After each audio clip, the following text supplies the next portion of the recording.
This story, our story, began to be written just over a century ago when Antonio Michele Buonet, a cultured and visionary man, decided to create a more contemporary brand of cigarette paper. And so, working on its manufacture next to the Anoia River, we soon knew that our paper was going to be different. When your origins are anchored to a city as cosmopolitan as Barcelona, your body asks you to travel, and you outgrow it, even the 5 continents. Over the years, we have continually created new products that enrich the experience of rolling, so that you can make your choice a true expression of your personality. At Smoking, we were born to do more than just hold a cigarette in your hands. We did it to accompany you to grab the world, to explore it, to feel it, and to make it your own, to create and to be inspired and inspired in every way. And in the meantime, every step of the way, we'll continue to watch our step, maintaining our leadership in sustainability with initiatives like Roll with Green.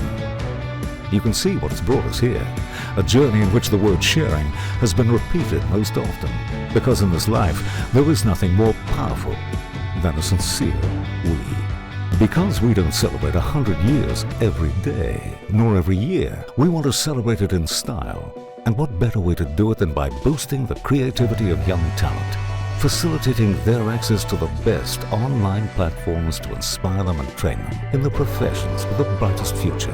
It is clear that our story is your story. You decide. It's up to you to show the world together the reason we're here. Thank you for joining us. And congratulations. Smoking. Bueno, efectivamente fuimos a la Comisión de Drogas Narcóticas, que se junta todos los años. Esta fue su versión 67 años ya, juntándose, y nosotros estamos yendo desde hace unos años ya. 2017. Bueno, ya.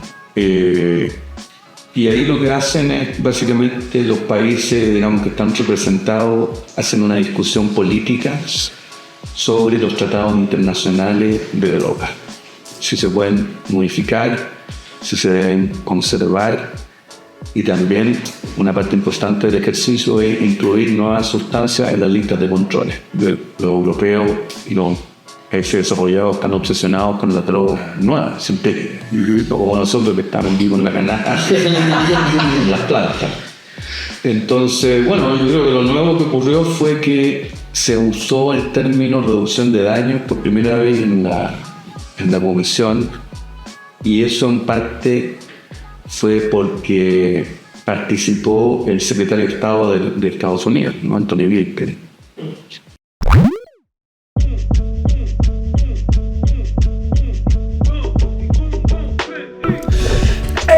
Bienvenidos a un nuevo episodio de Hablemos de Weed, un podcast muy 420 donde nos sentamos a contar las historias y a responder las míticas preguntas en torno al mundo del cannabis.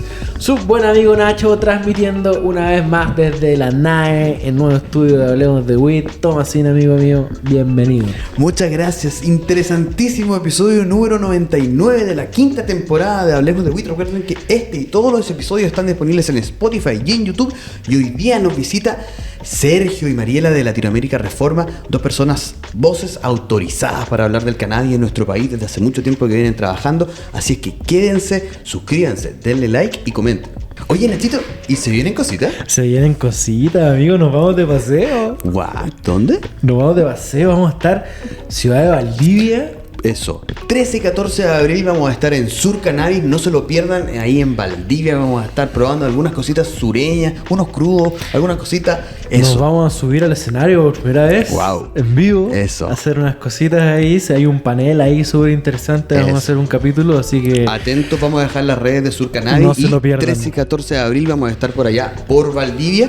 Y otro dato que tenemos que darle, yo quiero saber. Yo no me lo pierdo. ¿Qué no hay que perderse este abril? Yo no me lo pierdo. Yo ya sé que vamos a hablar, yo no me lo pierdo. Abril en verde. Eso. Abril en verde, nuestros amigos de THC Expo están activos nuevamente. Se viene la tercera versión este 18, 19 y 20 de octubre en Estación Mapocho. Eso. Y quieren que llenar. Oye, todos nos juntamos en 1000 Estación entradas Mapuche. a 1000 se fueron en minutos y ahora están 5000 entradas a 5 lucas solamente. Así es que atento, porque solamente dura por abril. 5000 entradas a 5 lucas. La feria de cannabis, de la industria del cannabis más importante de Latinoamérica, THC Expo. Pueden adquirir sus entradas desde ya en www.thcexpo.cl por Ticket Plus, ¿cierto? Exactamente, ahí directo thcexpo.cl o directo en Ticket Plus. Vaya. Este podcast Muy 420 cuenta con el apoyo de BioVis, líder mundial en producción y exportación de nutrientes y sustratos 100% orgánicos certificados, asegurando la calidad más alta en todos y cada uno de sus productos. Encuéntralos en tu grow shop favorito. Bueno, Tomasín, ¿qué le pasó? Oye, venía en el metro a abrir mi mochila y casi me estuvieron mirando feo ahí por un pequeño olor que salió. Pero amigo, eso ya no es problema. Por eso existen los bolsos y estuches Ozeta. Que lo delaten los ojos, no los olores. Buena. ¿Y qué tienen de especial Ozeta, Nachín? Amigos, están diseñados con cierres herméticos y una tecnología increíble de filtro de carbono activado que controla los olores en un 100%. ¡Wow! Buena, y así puedes llevar tu weed tranquilo y seguro a todos lados. Solamente tienen que entrar a ozeta.cl, elegir entre su gran variedad de estilo y diseño y que nunca más te delaten los olores. Dale clic en la descripción para más info. Tommy, si quisiera abrir mi grow shop, ¿dónde encuentro la mejor cantidad y calidad de productos para el cultivo? En la distribuidora más grande de Chile con el catálogo más completo, Hortitec. Pero eso no es todo. Además puedes encontrar una serie de parafernalia y artículos de tabaquería como pipas, bongs, vaporizadores, papelería y mucho más. Ingresa a hortitecchile.cl y revisa el extenso catálogo que tienen a tu disposición. Aquí comienza... Hablemos de Weed. ¿Qué tal, Sergio, Mariela? Bienvenidos a Hablemos de Weed. Muy contentos de tenerlos acá con nosotros. De verdad, un gusto, un placer y gracias por tomarse el tiempo de estar con nosotros, de verdad. Gracias a ustedes por invitarnos. Un gusto. Este es el capítulo número 99 ya de Hablemos de Weed y yo aprovecho a recordarle a todos que este y todos los capítulos están disponibles en Spotify y en YouTube. Pueden darle like, suscribirse. Y hoy nuestro Nachito está un poquito ahí tomadito de la garganta, ya llegó el frío acá a la capital, así que estamos con Pablo, que es también de la casa de Hablemos de Weed. Un gusto, querido, esté aquí. Hola a todos, muchas gracias por la invitación. Un gusto, Sergio, Molina. Eso, chiquillos, vamos a contar, chiquillos, perdón lo coloquial. Queridos, perdónenme. Vamos a partir de una en este podcast y partimos testeando. Siempre partimos testeando, así es que hoy tenemos la generosidad de Nachito que no pudo estar acá, pero mandó un poquito de su cosecha y vamos a estar probando hoy día. Aquí les voy a... Voy a estar probando hoy Animal Ranch por Pure Michigan. Esta es la composición de La Bestia. Cáchate el nombre que sacar los chiquillos de Apocalypsis Seeds.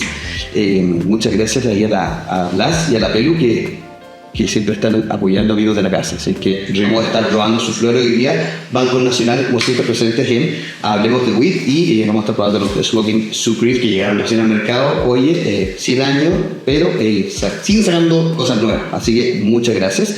Y voy a partir yo enrolando, ¿te parece? Y mientras llegue... Voy a vertir en Holanda y mientras tanto queremos saber por qué Sergio y Mariela, sé que vienen llegando hace poco tiempo, vienen de un viaje muy importante, estuvieron en la ONU y me gustaría que partamos por eso, si nos pueden contar un poquito cómo tuvo esa experiencia, cambia la cosa o no. Bueno, efectivamente fuimos a la Comisión de Drogas Narcóticas que se junta todos los años. Esta fue su versión 67 años ya, juntándose y nosotros estamos yendo desde hace unos años ya. 17. Bueno, ya.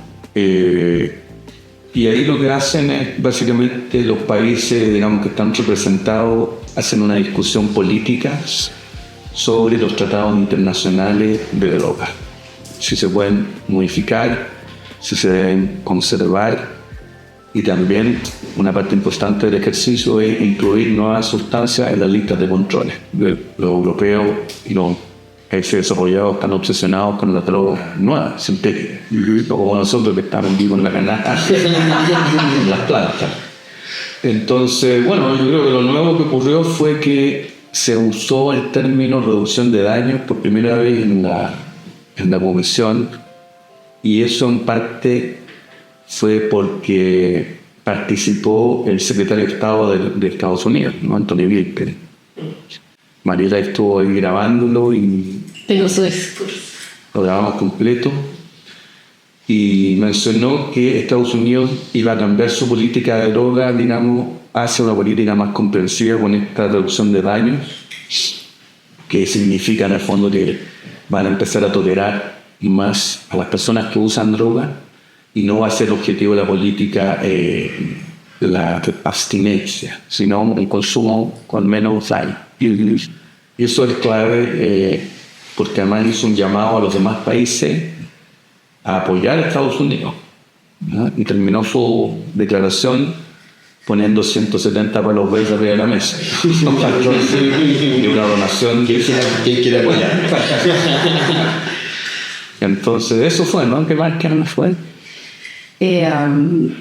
Bueno, igual habló de digamos, de una epidemia del opio, ¿no? Y nos consideran que el consumo de los opiáceos es una epidemia. Entonces sí habló de mantener de todas maneras un control respecto a eso, que hay que preocuparse, que el mayor problema que tiene Estados Unidos en este momento es el uso de los opioides.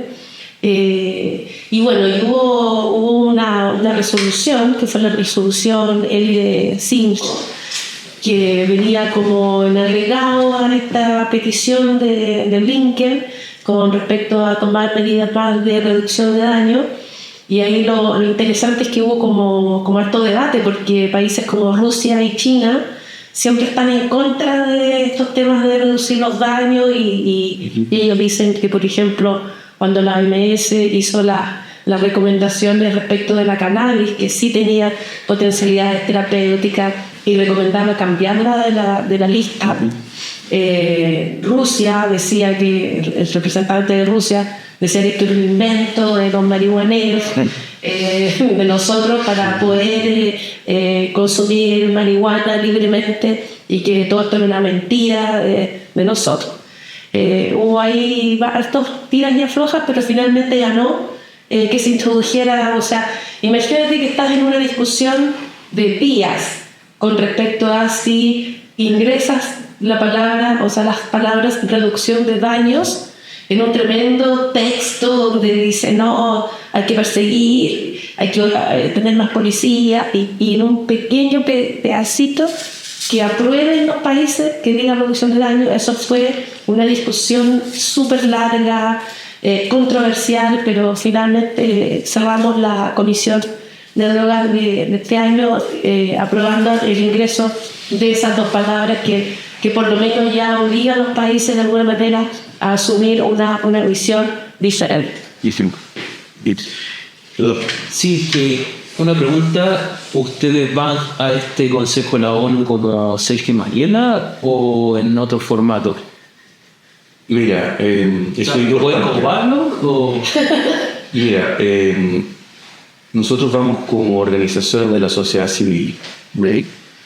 Yo ahí hago un disclaimer, porque yo también estoy trabajando en el Ministerio de Salud y estoy asesorando a la ministra en temas de droga y temas políticos, pero tenemos el doble gorro. Entonces, para poder asistir a esto, tú tienes que ser reconocido como organización de la sociedad civil ante el Consejo Económico y Social de las Naciones Unidas, que es el ECOSOC.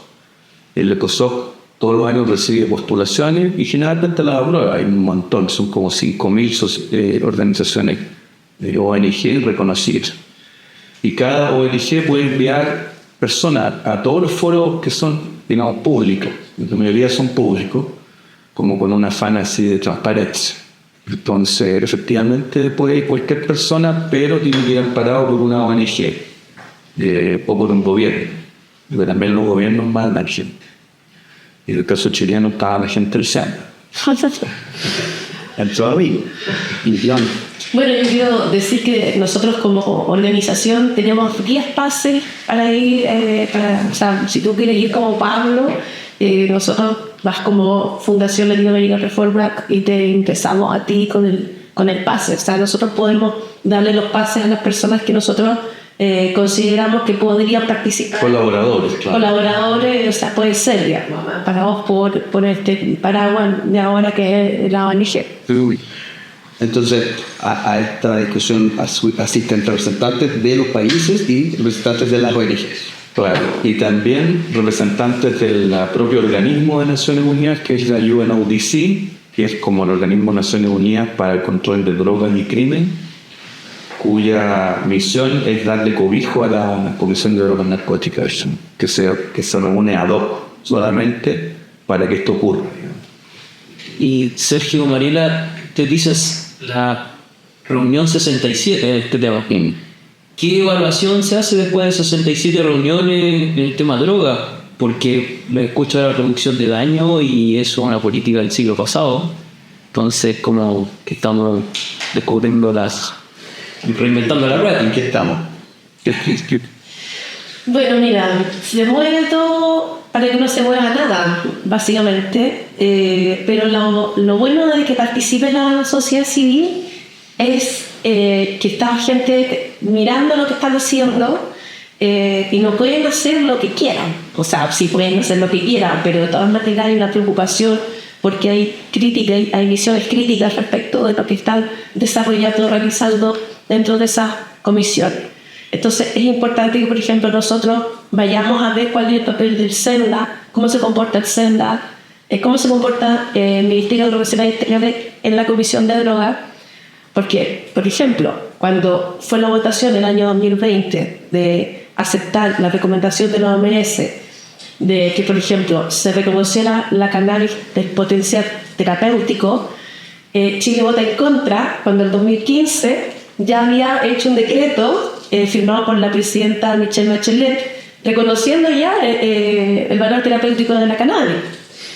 Entonces, es contradictorio. Entonces, cuando tú vas y ves estas contradicciones, tú puedes llegar y decir, oye, mira, lo que ellos están haciendo ya es muy diferente a lo que se está haciendo acá. Entonces, tú puedes pedir explicaciones, qué es lo que está pasando. Y así cada organización con sus propios países. Entonces, los colombianos están pendientes del discurso del representante de Colombia, los mexicanos están preocupados de México. Entonces, somos como personas que estamos como mirando de alguna manera y también haciendo alguna crítica y también llegando a nuestros países, participando en programas de difusión y contándole a las personas lo que está sucediendo.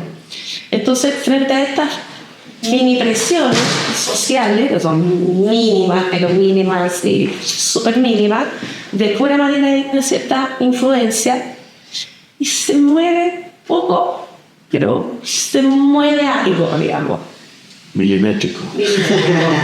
Milimétrico. Pero se mueve, digamos, o sea, porque no solamente es como tomar decisiones respecto a lo que se van a hacer con las drogas, sino que ocurre toda una situación de que se juntan las organizaciones amigas, o sea, nosotros nos juntamos con otra gente que es como Latinoamérica Reforma, pero de España, de Inglaterra, de Colombia, de México, y vamos haciendo como lazos coordinados. Por ejemplo, nosotros tenemos un amigo que es David Saidi, que es mexicano, que estuvo en el gobierno de México, sabe mucho sobre reducción de daño, está como del lado lo bueno, y está postulando a ser el jefe de la GIFRE. ¿Tú podrías explicar un poco de qué se trata ese papel?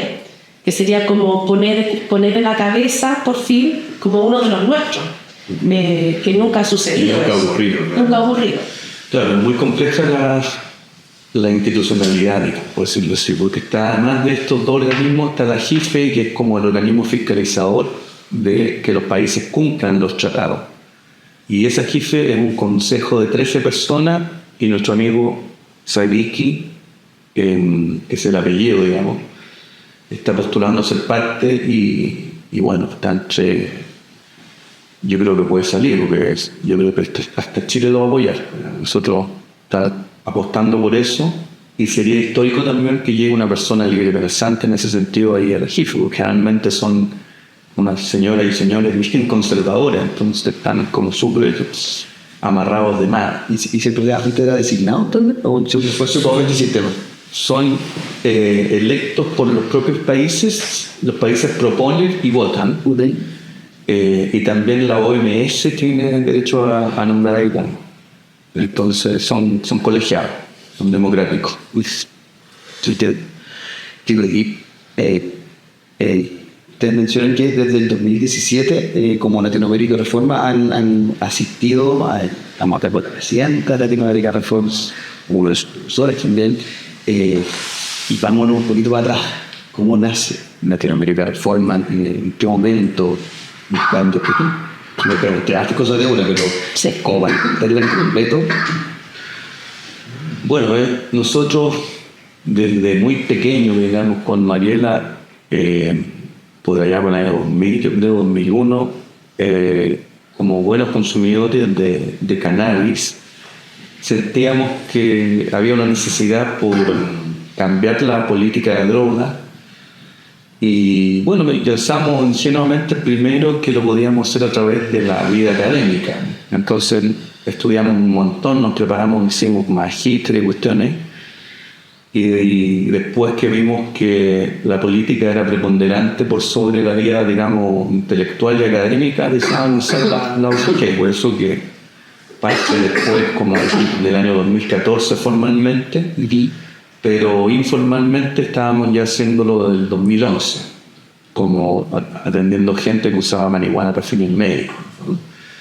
Y detectamos que esa era una estrategia posible porque ya veníamos conociendo a la gente de otros movimientos, digamos, que tenían que ver con la autonomía de los derechos del cuerpo, que venían marchando, digamos, movimental, qué sé yo. Y pensamos que era posible un camino alternativo para mover la política de droga a partir de los usos médicos, porque leyendo las convenciones aparece ahí que todos los usos están prohibidos excepto el uso médico y el uso por investigación científica. Y así se había movido, por ejemplo, la reforma en California en el año 99 y 2000 en Colorado, permitiendo primero el uso medicinal de la marihuana y 10 o 15 años después es otro. Entonces la apuesta fue eso, mover la vara para el uso medicinal, y eso ocurrió en 2015 y ahora ya estamos a puertas de que venga el otro cambio, supongo yo, ¿no? Es lo que yo siempre yo no pierdo la esperanza. Yo le decía a Pablo en el auto, espero que este gobierno lo pueda hacer, y va a depender mucho también de la sociedad civil. Mira, la verdad es que, bueno, nosotros empezamos casi como jugando con este tema. Nosotros estábamos haciendo un magíster, cada uno en su área, Sergio en salud pública, yo en comunicaciones, y se nos ocurrió hacer una tesis conjunta desde el lado de las comunicaciones, desde el lado de la salud pública, respecto a la percepción que tenían los jóvenes respecto de cómo eran las campañas de prevención de uso de drogas de CONACYT en ese tiempo. Nuestra tesis era que eran super fuertes, que eran super malas, que no servían para nada. Y teníamos razón. Entonces hicimos las tesis de magíster, salimos del magíster, y Sergio compiló ese trabajo junto con otros dos autores, que fue Pedro Musalem y un abogado. Rodrigo Ravi.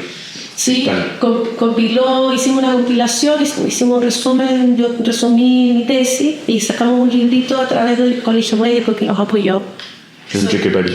Enrique París, que era el presidente del Colegio Médico en ese tiempo, creo que fue en 2011 eso. Y lanzamos el libro Una nueva política de drogas, una cosa así. Entonces, a partir de esa vinculación, empezamos a tener relación con, por ejemplo, Abelino Jiménez, con Milton Flores, que en ese tiempo tuvo el problema con las plantas y se destapó como todo. Yo siento que eso fue como un hito. Como que cuando salió el doctor Flores, se empezó a hablar de la marihuana, y siempre los médicos hablaban de que la marihuana era mala, que hacía mal. Y cuando los periodistas van hicieron la nota sobre Milton Flores, van al colegio médico a preguntar a un médico que nos pueda hablar sobre marihuana. Y dices, claro, acá el doctor Sánchez está aquí. Pero el doctor Sánchez empezó a hablar de que no, que era súper buena, que ayudaba a los niños a no tener epilepsia, que ayudaba al cáncer, que no producía ningún daño. y fue como guay, como un destape. Y bueno, y se empezaron a acercar mamás con epilepsia, la mamá de Vicente, que fue un niño ahí emblemático, fue uno de los primeros niños que tenía este problema, y ya empezó a trabajar con gotitas de cannabis y le funcionaba súper bien. Entonces ellas como que decían: doctor, mire, yo estoy ocupando la marihuana, pero yo tengo miedo porque la policía y me van a quitar al niño porque le estoy dando droga, ¿qué hago? Y Sergio les hacía una receta médica, como para... El acto de dar la receta médica era un acto político, porque tú tenías la receta y no podías ir a la farmacia a comprar marihuana. Y simbólico. Súper simbólico, además, porque ningún médico se atrevía en ese tiempo. O sea, la cantidad de veces que nosotros buscamos médicos que nos apoyaran era así infructuoso, porque les daba mucho miedo hacerlo. Pero ya estaban, ahí apareció el doctor González. Pero espérate. Entonces, de repente estábamos un día así como, pucha, sentíamos que queríamos avanzar más, pero no podíamos. O sea, como que estábamos así como, ¿qué hacemos? ¿Cómo lo hacemos? Y yo le digo a Sergio: oye, ¿y si hacemos un lanzamiento mediático de la primera consulta? Yo pensé el tiro así, titular: primera consulta médica canábica del Chile y Latinoamérica. Así, y la rompemos y mandamos comunicado a prensa. Y llegó la prensa, ¿no? Hicimos el lanzamiento en marzo. Sí, ejerciendo la profesión, usando las herramientas. Entonces mandamos los comunicados de prensa, la prensa se interesó muchísimo y llegaron. Me acuerdo que en ese tiempo llegaron los chiquillos bueno, llegó Luis Quintanilla, llegó unos amigos con unas plantas así, chiquitinas con cogollo, llegaron, y nosotros, la consulta está ahí en Valentín Letelier, andaba la moneda con Paco y con todo. Entonces yo le decía a Sergio: oye, doctor, no tiene receta, ¿no? Por si acaso. Y claro, llenaron todo de planta, y llegó la prensa, y la prensa vio las plantas y dio que sacó fotos, se fue como miren, así, hay plantas de marihuana, aquí la consulta médica. Entonces ahí se hizo conocida, ahí la gente empezó a llegar. Y la verdad es que tuvo un éxito en ese momento que yo no teníamos planificado, porque era como un acto así, fue como golpear la mesa y decir: mira, si se puede, pero nunca pensamos que iban a llegar pacientes así, llegaron pacientes en masa a pedir su receta. Entonces hubo que hacer horas, organizar, cobrar, empezar a organizar una consulta médica canábica. Y ahí fue cuando yo dije: Dios mío, ¿qué hice? O sea, ¿qué construimos aquí? Sin quererlo realmente. Esto no fue planificado como un negocio, como algo que se pudiera de alguna manera, planificar. Y a los meses llegaron 3 cultivadores a proponernos la idea de los clubes canábicos, porque lo que nos pasaba mucho era que venían las personas con la receta. Esto me decían: ahora, ¿dónde voy? ¿Dónde la compro? Entonces yo digo: no, que no la puedes comprar, la tienes que cultivar. Porque nuestra idea era así como cultiveros. Pero es que no puedo, es que yo no sé, es que yo no tengo tiempo, es que yo necesito ahora la cuestión y tengo que esperar 6 meses, es que mi familia no está de acuerdo, esto no sirve para nada. Y pues la sensación de frustración, o sea, de que cultivaba hacía feliz, pero las otras personas se iban un poco como frustradas. Y ahí llegaron estos 3 cultivadores, que fueron Luis Quintanilla, Enrique Cáceres y Hans. Y nos propusieron el tema de los clubes, que ellos pudieran hacer, tenían la idea de hacer esto así, agrupaciones, o sea, que ellos podían hacerse cargo de que estuvo separado, nosotros que al final dieron origen a 3 clubes al Defensorio Nacional, a Greenlight y a Axi, que ese fue el más famoso en ese momento, porque el que filmó el video, que llegan los carabineros y no le abren la puerta y llaman al abogado, y el abogado les dice: está todo regulado, ahí están todas las recetas, y los carabineros se ven así. Claro, resulta que llegaron los carabineros al club Axi y ellos me pasaron un video. Me pasaron un video y ellos se defendieron como nosotros. Nosotros además teníamos un instructivo de cómo enfrentar a la policía si llega a tu casa. Teníamos toda una tesis. Un protocolo de acción policial. Teníamos una estrategia. Teníamos una estrategia. Una estrategia no probada. Claro, No era probado, era todo teórico. Y comunicación, perdón, pero fue comunicacional que derivó en jurídica, Sí, judicial. total. Entonces, cuando llegan los carabineros a la casa del Hans, el Hans graba toda la situación, llama a Ignacio Espinosa, que en ese tiempo era el abogado de Green Life, y hablan así por teléfono con los pagos le dicen, queremos entrar, y ellos le dicen, no pueden entrar, cuentan las recetas, los pagos no entienden nada, no saben de qué se trata la cuestión, revisan, dicen, ¿y este médico quién es? ¿Puede recetar cannabis? Sí puede, y el abogado, sí, por supuesto que puede, porque es un derecho, qué sé yo, bla, bla, bla.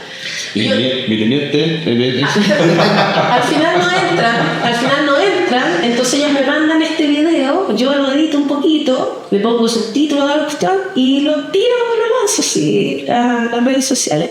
Oye, y mi teléfono empezó así, y la cuestión se empezó a viralizar. ¿Y qué pasó? Que se enteraron de que había una posibilidad de hacer clubes. Y ahí como que hubo una explosión de clubes y de pacientes, y como que ahí hubo como una bomba expansiva que hizo como que mover esto así, pero Somos todos. sí, y esto fue como en 2017, 2018, por ahí. tú nos decías que también tuviste apoyo de otros. Claro, yo ahí recurrí a los amigos de ahí, que yo sabía que eran tus seguidores también, y apelé un poco a enamorar interna, que justo la subida éramos algo, ¿cachai? Entonces llegaron amigos, llegó la doctora Daniela Camponó, el doctor Matías Haus, el doctor Pedro González, y ahí pusimos la puesta en escena esa que pensó Mariano, su cabecita, pusimos el pecho a las balas, llegaron algunos abogados, Llegó la doctora Isabel Fernández, llegó la Margarita Fernández, Isabel Margarita, dice. Estaba el abogado Luis Ultimán también, estaba la mamá de Vicente, con Vicente. Sí. ¿Cómo sentiste tú en ese momento la percepción de la gente? ¿Te veían como más rechazo o ya te ser más aceptado? No sé. Yo creo que sentimos de parte de la gente, de la ciudadanía, del pueblo, mucho apoyo, mucho cariño y mucho rechazo de la gente. Mucho rechazo, que nos costó caro después, esa es la parte fea. pero lo hicimos gustoso y yo creo que lo volveríamos a hacer, y entendimos que los cambios políticos se hacen así, ¿cachai? O sea, con la gente y con escándalos, que de otra manera es lo que pasa en las Naciones Unidas. Sí. Son cambios milimétricos, igual van apuntando en una cierta dirección. Pero, por ejemplo, la reforma en Uruguay también fue similar, ¿no? Una campaña tremenda mediática, $250,000 arriba de la mesa para mostrar mamás con hijos con epilepsia, diciendo, la vacunación se viene a mi hijo, y a continuación un proyecto de ley ministro de edad que permitía el uso adulto de la cannabis, o sea, como una cuestión de similar a la chilena. Pero claro, con mucha campaña mediática, y yo creo que eso lo aprendimos del activismo, ¿no? Del activismo, que hay que hacer como ruido para que la cuestión funcione. Claro, activismo, dice actividad, debe ser activo, así, si no esto es tirarse a la piscina. Yo realmente veo para atrás todo lo que hemos hecho. Yo digo, ¿cómo tuvimos yo creo que no sabíamos, porque de verdad que es tirarte hacia adelante con una idea, no así, con la mente vacía, sino que con una idea, oye, digámosle a la gente que puede, porque nosotros, o sea, no estamos como cambiando la ley, ni reinterpretando la ley, ni inventando nosotros nada, sino que lo que pasa es que yo me di cuenta que como que estábamos todos convencidos de que no teníamos derecho a consumir cannabis, o sea, que esto era prohibido y por lo tanto no había nada que hacer, estaba dado ya como naturalmente. Pero ¿por qué? Digamos, o sea, eso se puede cuestionar, porque si yo la he probado y siento que a mí me hace bien y me gusta y no le estoy haciendo daño a la ley, y tú lees la ley te lo permite. Entonces, Esa es la tesis de Milton Flores. Él hablaba así y tenía harto razón, porque ahí habían como dos posturas. Una que era como más cuantificar las cantidades, apostar los números de plantas, cuánto vamos a permitir, llevando la rentería, me acuerdo, ¿no? Decía, hay que tener un máximo de 480 gramos, qué sé yo. Y otros que sea todo un derecho y no hay que ponerle números, porque finalmente la postura que se impuso, ¿no? Y llegó al extremo de decir, no hay que cambiarle una letra a la ley, sino que hay que reinterpretarla aquí adentro, ¿no? Vamos a pasar a la ley antidroga, entre otras cosas, muchas que también voy a conversar en este capítulo. Pero antes de que nos vayamos de Latinoamérica de Reforma, quiero preguntarle un poco más de la actualidad de Latinoamérica de Reforma. Sé que tiene varias aristas, tiene una lista clínica, una lista social, una lista de divulgación de información, y quiero que me cuente un poco más cómo está funcionando actualmente.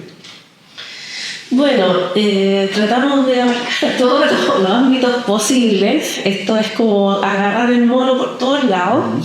Y bueno, el área clínica, o sea, primero hace la fundación con un objetivo de proteger o poner sobre la luz o que se vean los derechos de los usuarios de drogas, porque los que consumen drogas pierden derechos de manera como que no se dice. O sea, por ejemplo, a ti te entran a robar a tu casa, te roban las plantas y tú no tienes derecho a ir a la policía a denunciar ese robo. Es un derecho. ¿Y por qué se tiene que perder? Porque tienes sustancias en tu casa. Entonces, ese es el tema. Entonces, por un lado, parte por ahí, por defender el derecho, por mostrar el derecho. Entonces, la consulta médica nace como una estrategia para poder hacer que la gente pueda ver la cannabis como algo bueno. O sea, primero cambiemos la imagen de malignidad de la cannabis. Entonces, ¿cómo una planta tan maligna puede hacerle también a un niño con epilepsia? Entonces, la gente, no es tan mala como dicen. Es ilógico. Exacto. Entonces, primero, nuestra estrategia de ir hacia los medicinales es eso, es como cambiar la mala prensa por una prensa mejor. Y además también nos dábamos cuenta que la gente realmente lo está usando. Claro, la gente lo tenía. O sea, había gente, realmente enferma, de verdad enferma, que decía, mire, doctor, yo lo uso hace 5 años porque yo tengo dolor acá y me sirve. O sea, no era un invento, ¿no? Era más que nada No había que enseñarle. Es que la gente común y corriente lo tenía muy claro. Yo me acuerdo de Cecilia Hayder también. Ella también lo tenía claro, lo usó, que en paz descanse, igual que el niño Vicente después falleció, porque la mamá se tuvo que ir a Colorado buscando una hierba que no podían usar. Falleció el niño después. Entonces era más que nada un acto político para que la élite política pudiese operar sin tanto temor los cambios legales, los cambios legislativos que correspondían para poder hacer, porque el político en su cabeza tenía todo el rato el temor a perder los votos, porque el señor tiene la vida y pues está con los narcos, como están con la agenda ahora, por ejemplo, los narcos. Entonces había que facilitar un medio ambiente donde la marihuana, por lo menos, no se viera como sinónimo del diablo o la locura, como antes. Pero que también, como podía tener cosas positivas, había que regularla, había que permitirla, de usar. Ya, entonces, creamos, a partir de la fundación de texto político, se arma una línea de centro médico canábico, así, oficial, formal. Entonces tuvimos que readaptar la oficina del AR, que es una oficina de una ONG, a ponerle camillas. El departamento abandonado. Era un departamento viejo en el centro. Entonces hubo que, y bueno, y ahí fuimos al ISP, y como que sacamos los permisos y la patente municipal. O sea, funcionaba formalmente como una consulta médica canábica, y por ahí hay una línea donde los médicos hacen como ver casos, se van entre ellos mismos. Hoy día somos 6 o 7 médicos. Formamos médicos. Un montón de pacientes a la semana, como 40, 50 pacientes. Formamos médicos y también tenemos capacitaciones. A partir de esa línea médica logramos hacer una red de médicos también, o sea, de otros médicos de otros países, en Perú, en Argentina, en México, que veían lo que hacíamos. Entonces hicimos una red que se llama Canamérica, que es una red de médicos que están haciendo lo mismo que nosotros, o ver las cosas que nosotros hacemos para eso, también llevarlo a sus propios países y poder avanzar en términos legales y regulatorios con respecto al tema de la cannabis medicinal. Y ahora podemos ver cómo Argentina tiene un reprograma que tiene un ordenamiento determinado con pacientes, con registro. En Perú también se avanzó, en México también, en Colombia, en Ecuador. Entonces se generó dentro de esa línea clínica. Falta Bolivia y Venezuela. Falta Bolivia y Venezuela. Y falta Centroamérica también. Costa Rica está dentro también del tema canábico. Entonces de ahí salió otra línea como de relaciones exteriores o como de lazo o de conexiones con otros países para hacer un bloque como latinoamericano de presión De lobby canábico. de lobby canábico, como una especie como de San Martín, así cruzando la cordillera un poco, como el sueño bolivariano, claro, como de hacer una nación donde todos nosotros dijéramos queremos consumir cannabis de manera libre. Y esa lucha darla todos juntos, bajo lo mismo como ritmo. Y en eso también se derivó esa línea como externa, como de relaciones exteriores. Y también a partir de ahí, a veces se hacen reuniones, se juntan y hablan sobre regulaciones, posibles regulaciones o de hacer textos o guías, y a partir de ahí surge como otra línea, ya como una línea académica, uno dice que la puede como explicar un poco más. Claro, bueno, ahí las conferencias en América han sido 4, han sido en Perú, en Chile, en Argentina y en Ecuador. Y cuando Panamérica llegó a Perú, hubo una explosión ahí, lugar un alma, la prensa se volvió loca, también por lo mismo que decimos, nosotros lo que hicimos en Chile lo replicamos en los otros países y vimos que funcionaba. Que los médicos empezaron a hablar que la marihuana puede ser buena, entonces en todas partes pasó lo mismo y facilitó los cambios políticos. En Lima sentamos al ministro de Salud de Perú, ahí en Panamérica, y tuvo que decir que sí, que iban a preparar los cambios regulatorios. Lo hicimos en el Colegio Médico de Perú. Tuvimos la suerte de conocer un médico que justamente era un médico liberal peruano y él preparó todo en el Colegio Médico. ¿Se recuerda ellos? El Tatita Belloso, sí. Y después en Argentina, un químico que había estudiado su posgrado en Chile, también de la Universidad de La Plata, que ellos tenían la cátedra de cannabis ahí, pero le saltaba el empujón médico, porque los médicos argentinos no son como los médicos chilenos, son como diferentes. Entonces nosotros ahí también empujamos un poquito. En Chilecito. Chilecito. Se hizo. En Ecuador también, un escándalo de gente y la prensa vuelta loca, ahí ya tenían más peso, entonces llevamos a Isan Russo, a los alumnos, a Cristina Sánchez, a puras mamas ahí. Entonces los ecuatorianos explotaron. Y ahí está, pues eso fue el 2023. El año pasado. Y estamos viendo ahí donde acerca en América, sí, cosas que se pueden hacer y en algún país así. Hicimos otro en Chile también. Claro, ese fue el más débil de todos.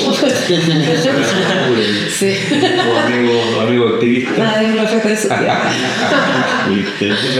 de Oye, y qué bueno que mencionan Chile porque ya vamos a meternos un poco más en nuestra actualidad, en política.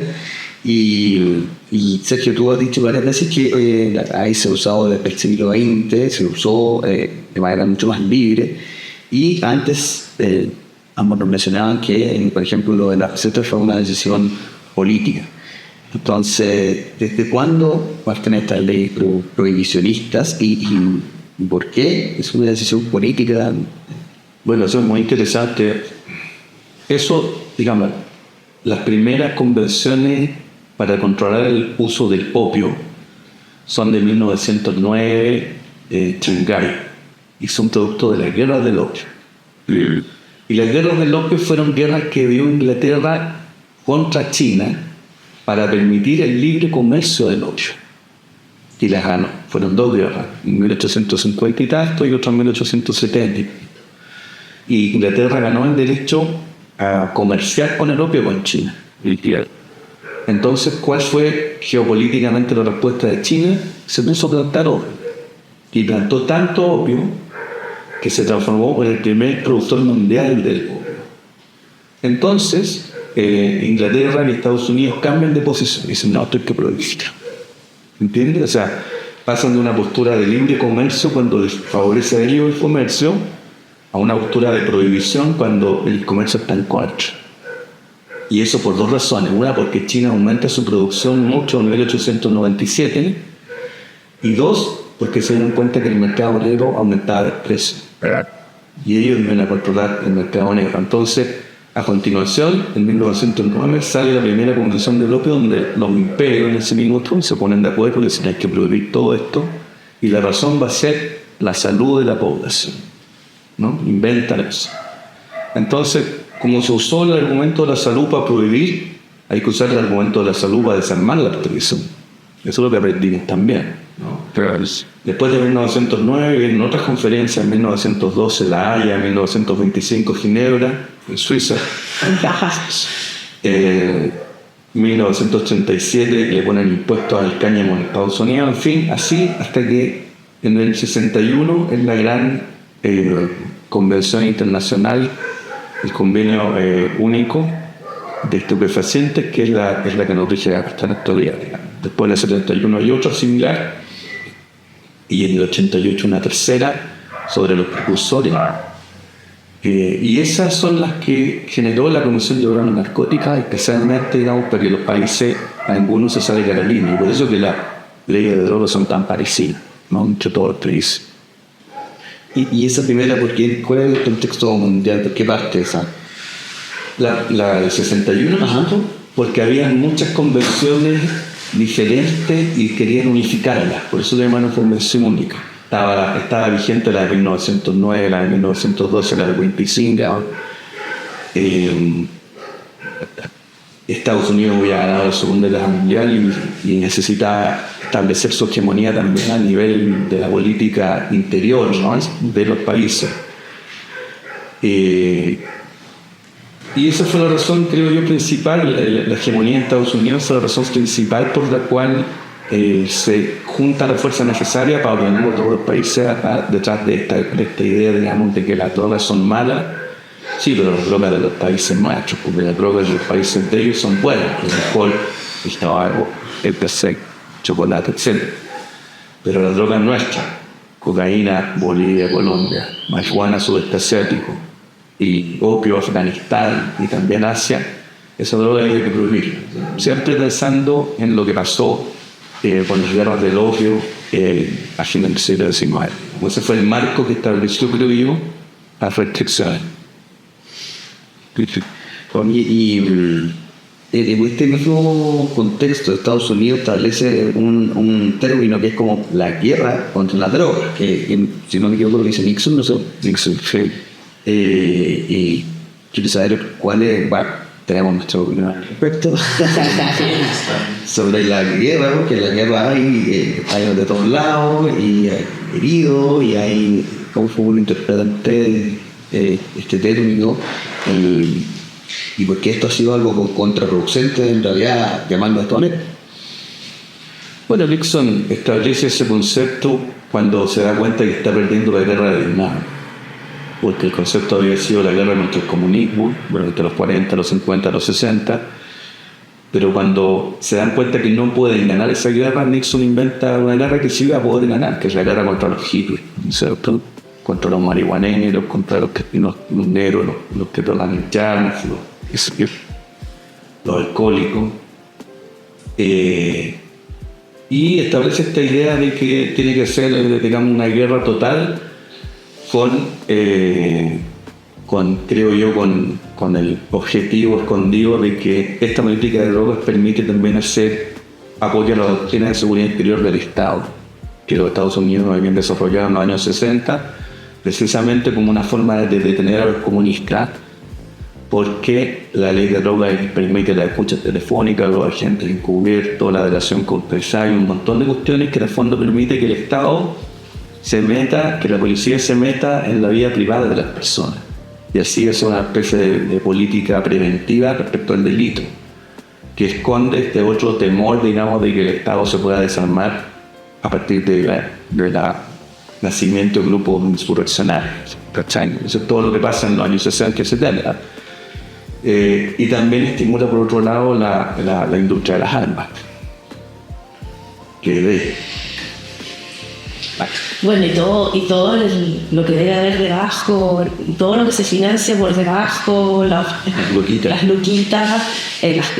cuánta gente de estas pagadas de gobierno, de policía, soborno, o sea, hay toda una institucionalidad que vive gracias a, o sea, claro, es un buen negocio la guerra contra las drogas, es mucho mejor negocio eso que la reducción del daño. Y en ese sentido, ¿cómo ves esta guerra contra la droga en Latinoamérica? ¿Cómo? Feroz. ¿Qué manera? Una madre eso. Estados Unidos. La corrupción, digamos, hay que fijarse, los niveles de corrupción son muy altos en Latinoamérica porque están sacando una cantidad muy importante de droga y mucho dinero se está recuperando para que eso pueda ocurrir, ¿no? Por ejemplo, casi toda la cocaína de Colombia entra a Europa por el puerto de Rotterdam. El negocio está calculado más o menos en unos 600 mil millones de dólares solamente en Colombia, que eso equivale a 2 veces el PIB de Chile, es más grande que toda Argentina solamente. Y para entrar los containers con cocaína nos decían ahí en Viena los amigos que están sobornando en el puerto de Rotterdam más o menos con $100.000 al funcionario por container que se mete. El funcionario de aduana que para que se haga es tonto, de qué pasar. Entonces el negocio es tan grande que si uno extrapola eso, por ejemplo, a la policía colombiana o a la policía chilena, dicen que era en el puerto San Antonio, tiene que ver una situación similar probablemente. Entonces, por eso que tampoco hay mucho ánimo en algunos de hacer modificaciones para liberalizar esto y transparentar esto, porque cuando uno regula y transparenta esto, le pone impuestos, le pone precios, le pone control de calidad, se acaba ese negocio, se acaba el negocio oscuro, digamos. De alguna manera tengo que saber dónde viene. Claro. Es que son estas cosas. Sí, ese dato de las lucas me dejó impresionado. Y está intentando pensar cuánto eran 100.000. ¿Cuántos? $100.000. 600.000. $100.000 son como 100 palitos. 100 palitos más o menos.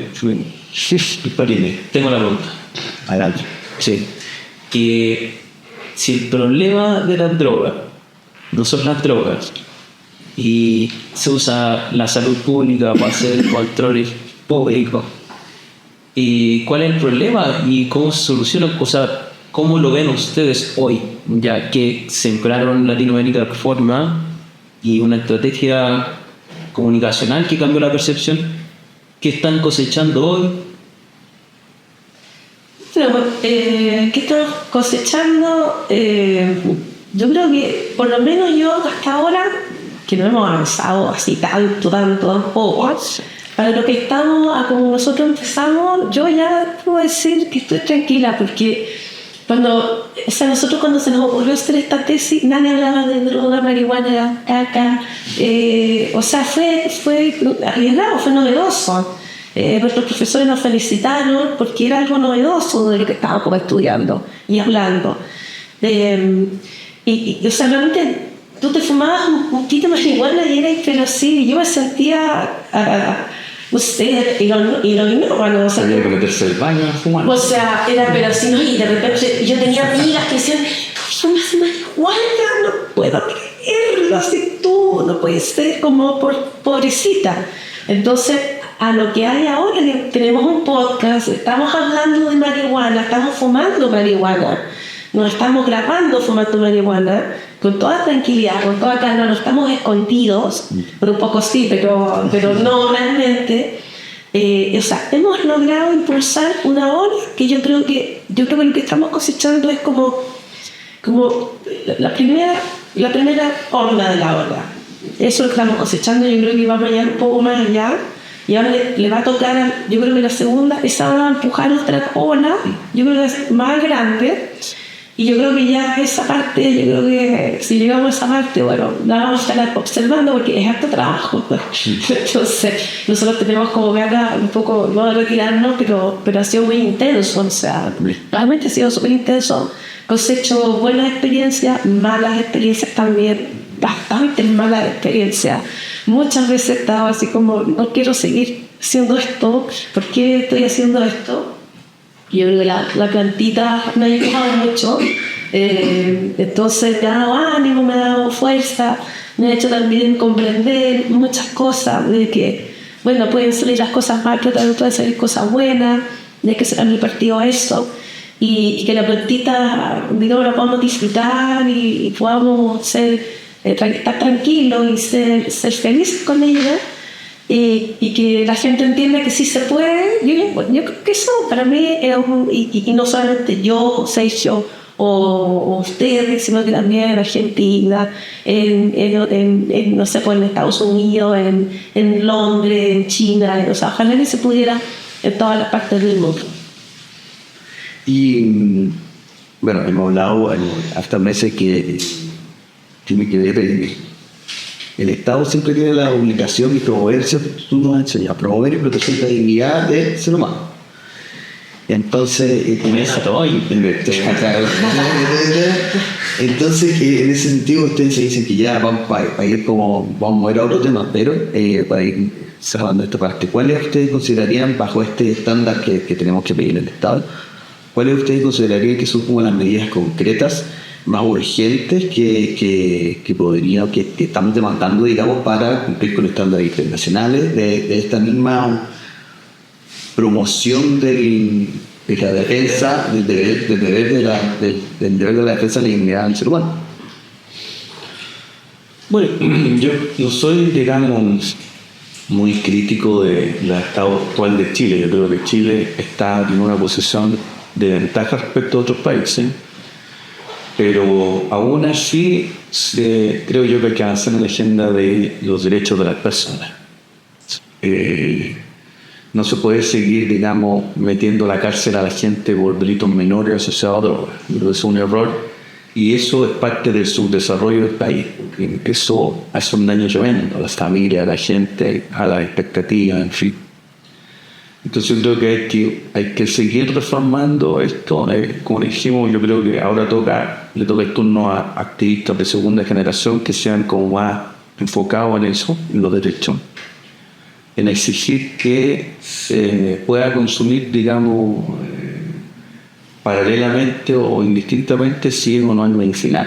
Hay un uso religioso también, hay un uso recreativo. Entonces creo que hay que avanzar en eso, a una agenda de derechos de las personas, y no puede ser todo, digamos, orientado al combate del narcotráfico como si fuera la última razón de la existencia de la sociedad. Y el narcotráfico se tiene que acabar en la medida que se establezcan regulaciones y no solo prohibición. Es obvio que nadie quiere que los niños consuman drogas, pero los adultos a lo mejor sí. Entonces, si la ley permite el consumo adulto, tiene que haber puntos de venta o puntos de dispensación, como dijeron los alemanes ahora, ¿no? Los Estados Unidos va a ser gravitante en lo que pasa en los próximos 5 o 10 años, porque hay un rumor muy fuerte que lo escuchamos en Viena y también en Estados Unidos, que dice que Joe Biden va a legalizar a nivel federal la venta de marihuana para tratar de evitar que en noviembre en las elecciones gane Trump y llevarse una tajadita, unos 3 o 4 puntos que necesita la gente joven para que voten por él. Y eso es y eso, si uno lo vincula a lo que dijo Blinken en las Naciones Unidas, el secretario de Estado que dijo esto de la reducción de daño, puede ser posible. Entonces, si eso pasa, habiendo pasado lo que pasó en Alemania hace 3 días atrás, ya a nuestro gobierno le va a quedar poco más de maniobra para decir que lo que estamos diciendo son tonterías. Pero, ¿y es posible que las élites puedan ceder en este caso? Porque de alguna manera hemos hablado de político y bueno, yo creo que también hay una parte política que no sé si quiere hacer cambios, pero quizás quiere regular. Quizás estén de acuerdo con regular más allá de permitir o no permitir, regular. Pero hay nadie que en Chile al menos es poderosa, que es muy poderosa. Yo no sé si al cambiar su opinión o la política se va a hacer. ¿Cómo lo es?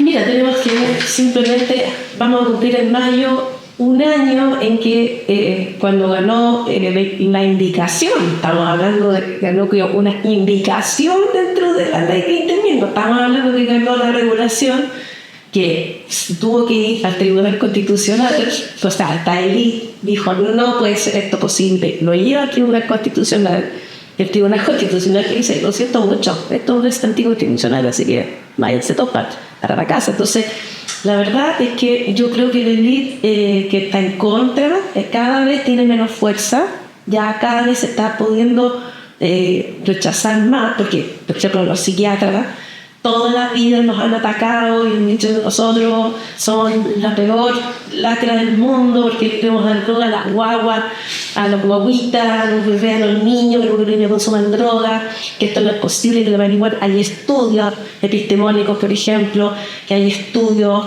cuadrados, por ejemplo, están denostándonos a nosotros, denostándonos a Sergio, porque ellos han hecho unos estudios, han recopilado 20.500 millones de estudios en un informe diciendo que hace mal. Y ahora la verdad es que nosotros fuimos en un seminario, en un primer encuentro de discusión sobre hongopsilocidio. Y estaba lleno de psiquiatras. Y uno decía, bueno, yo hago terapia con los hongos, sí, no tengo ningún problema. Entonces, esta ley está en el proceso, o sea, va a seguir negándose, pero cada vez va a tener menos poder, menos movimiento. Y claro, o sea, por ejemplo, que Alemania legalice la cannabis a la Unión Europea le queda escoba porque en Europa no hay frontera. No es como en Latinoamérica que tú tienes que pasar el paso fronterizo de Chile, después el paso fronterizo de Argentina, y que te revisan el auto, la maleta, parecen unos perros. No, tú pasas de Alemania a Francia, chao, ¿cachai? Entonces tú compras la marihuana de Alemania y listo. Entonces, eso. Vaya, no le da idea a la gente. No quiero dar idea a la gente, pero eso va a pasar. Entonces, pero bueno, saben que se ve así. Vayan viendo cómo hacen los vecinos ahí, ¿no? De alguna manera también hay una presión ahí a los países vecinos. Por supuesto, es que eso es. Por eso es tan importante. Le dice el efecto globo, que apretáis por un lado el globo y se hincha por otro. Entonces se va corriendo y es o sea, el crimen organizado es un problema internacional y los informes de la ONU y de todas las instituciones dicen que la solución es internacional. Claro. Es local. Entonces yo creo que vamos hacia una dirección para la cannabis por lo menos positiva.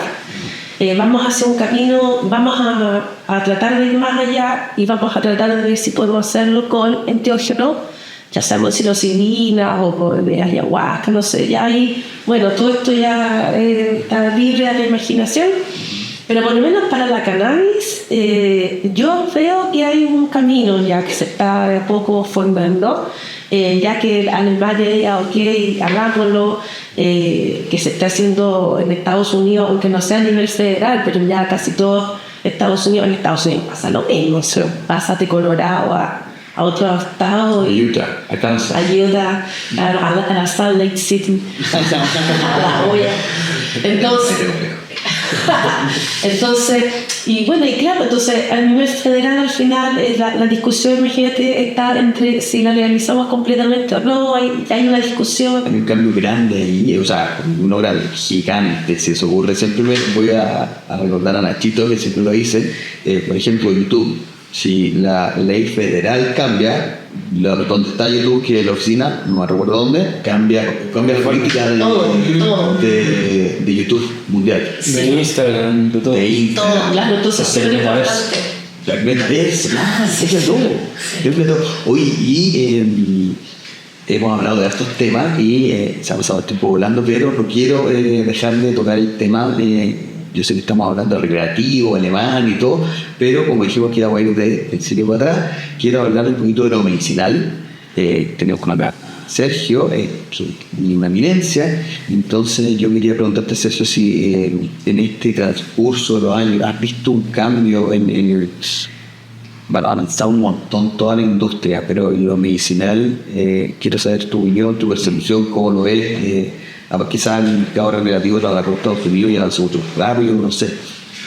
Bueno, aquí en Chile se desarrolló una industria medicinal interesante, creo yo. Cuando empezamos hace 10 años atrás eran re pocos médicos, un par de médicos, 3 o 4 a lo mejor.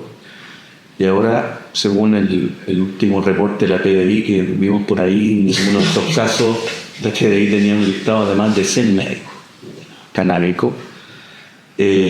Las farmacias están vendiendo resina hay 5 cadenas importantes que están vendiendo resina como receta no magistral. Están estos dispensarios también que son de pacientes, asociaciones de pacientes que también generan poder popular. Creo yo que eso también es interesante porque eso son asociaciones de la sociedad civil que nadie se puede meter ahí. Hay fármacos registrados, se está comercializando el Sativex y otros, un jarabe que se están vendiendo en las farmacias, no a precios razonables, pero ahí están. Hay estudios clínicos, el ISP está abierto a hacerlo, entonces yo creo que con Mariela eso se logró y ahora es cosa de abaratar los costos, creo que porque sigue siendo un poco caro todo para que se pueda utilizar de manera más, digamos, los neurólogos de la Liga Chilena contra la Epilepsia están ocupando preparados de cannabis y eso antes era impensable. Así que yo creo que eso ya es una verdad establecida y pese a que le duela a quien le duele, ¿no? El propio Enrique París fue visionario en eso, yo lo conozco eso porque ahí dio el empujón inicial para que el colegio médico lo hiciese sin tantos cambios, ¿no? Entonces él lo vio, creo que por su formación liberal que fue capaz de revertirlo y así que yo creo que eso va a ser la última indicación de la ley 20.000 que decía Mariela, que la receta médica de autorización legal para el cultivo también ayudó mucho. Ahora es una rareza chilena y por el fondo una receta para cultivar una planta. Pero es que ese fue una particularidad. Es que ese fue el objetivo original. Eso fue lo que nosotros pensamos. Una receta para poder cultivar una planta. Era novedoso. Pero esa era la idea desde un principio. O sea, sí, esa es la cosecha, te fijas. O sea, tener una idea en un año, en un momento, que pase un montón de años y cosas, y realmente verlo plasmado. Entonces, eso es como bonito, digamos, y qué bueno. Te quería comentar la percepción desde el momento que tú decís cuando organizaron esto y llegó la prensa, los colegas que se fueron tan amables, o más impresionados, no sé, más reacios, y ahora, como el presidente de la América Reforma, ya está como una voz autorizada, de alguna manera ya con otra intención, como una de bueno, claro, te agarraste esto, ¿cómo lo ves en este cambio, pero a la parte más profesional? No sé, mis colegas, mis compañeros de la universidad, la verdad es que yo les mando así noticias de cualquier vez de cannabis que pasan y no me comentan nada. No les gusta mucho el tema, no sé, sí, pues pesquenme. No sé por qué, porque éramos, yo fumaba marihuana en la universidad, porque no con todos ellos, por supuesto, pero sí fumaban marihuana, pero no les gusta el tema, no les atrae, lo encuentran feo, pero no sé. Entonces yo traté de tener una idea de hacer una red de periodistas canábicos, era como mi proyecto, pero ahí me fue sumando, nunca encontré así colegas que realmente se interesaban por el tema, no le veía ningún... Ahora lo encontraste. Sí,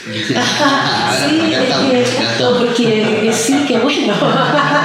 Qué bueno porque esto... En tu casa, ¿sabes? Ay, me siento súper contenta porque mira, esta relación que tenemos con Sergio, nosotros somos marihuanos, estamos casados, tenemos hijos, familia, o sea, además tenemos proyectos así familiares, aparte del proyecto canábico, y tampoco sin quererlo, sin habérselo propuesto, pero además que él sea médico, saludista y yo sea periodista. Entonces, para que él se diera, para que se diera a conocer o se supiera esto, había que tener una estrategia comunicacional, pero lo interesante de la estrategia comunicacional era que teníamos un muy buen elemento, que es Sergio, porque Sergio es una persona muy especial. No lo digo, o sea, a lo mejor es muy subjetivo lo que estoy diciendo, soy su pareja, pero te digo así como desde fuera, es muy especial, no es cualquier médico ni cualquier persona. Entonces, es un material muy bueno para trabajarlo comunicacionalmente, para explotarlo. Es como mi cristal, ¿cachai? Es como intelectual, ¿te fijas? Mueve el ombligo. Mueve el ombligo. Fíjame, no, tienes que. Sí, y a Sergio le gusta, que Sergio es fotogénico y habla bien, y habla de corrido, y inteligente y todo, y sabe, y muy bien informado. Entonces, es muy buen material para poder hacer comunicaciones con eso. Entonces se da una buena, obviamente que tenemos discusiones, nos mandamos a la punta del cerro, estamos a punto de divorciarnos, separarnos, pero como toda pareja, y además nosotros somos pareja, Una primicia. trabajamos. Entonces, por favor, que nadie nos sepa de esto. Estoy revelando, estoy sacando, estoy botando el reloj. ¿Sabes qué? Veníamos conversando, llegamos juntos acá y veníamos conversando eso que el dolor, el estrés que sufren las plantas o los problemas que uno enfrenta como persona, como miembro de una familia, o Me acerco del micrófono. sí, que la parte mala, la parte dolorosa también es importante que esté sobre la mesa. Por supuesto, sí se tiene que saber de todo. Entonces, bueno, con toda pareja, o sea, todas las parejas familiares y todo, y nosotros somos pareja, nosotros estamos en la casa juntos, siempre en la oficina, juntos. Entonces es difícil, cuesta, pero se logra una buena simbiosis. O sea, hacemos cada uno dentro de nuestras áreas, o sea, precisamente lo que fue la tesis. O sea, de cada uno desde su área abarcar este punto, esta cosa, y sacar algo súper bueno, digamos, que finalmente hace que nosotros, o sea, esa decisión es lo que nos tiene que ir. Si tú me dices, hablando de atrás para adelante, o sea, pensando eso y lo llevamos al día de hoy, si no hubiéramos hecho eso, no estaríamos aquí, no estaríamos haciendo este programa. Es una pregunta para muy verdad, pero esta otra cara de la moneda de comunicar el saber medicinal, porque Sergio es médico, entonces, y quiero sumar al tema de la cannabis medicinal o el efecto medicinal de la cannabis también del hongo psilocibe, porque si mal no recuerdo, el encuentro que organizaron a través del Ministerio de Salud fue de uso medicinal de hongo psilocibe. Sí. Entonces la pregunta que les quería hacer es: ¿cómo se comunica el uso medicinal de la cannabis, el uso medicinal del hongo psilocibe, por ejemplo, a mi papá? Porque yo creo que un doctor lo diga es un argumento de autoridad, como decimos, no, pero tiene un peso, y el saber medicinal de que me hace bien tiene un valor, digo, un interés genuino. Bueno, cuando yo salí de la universidad me deprimí muchísimo.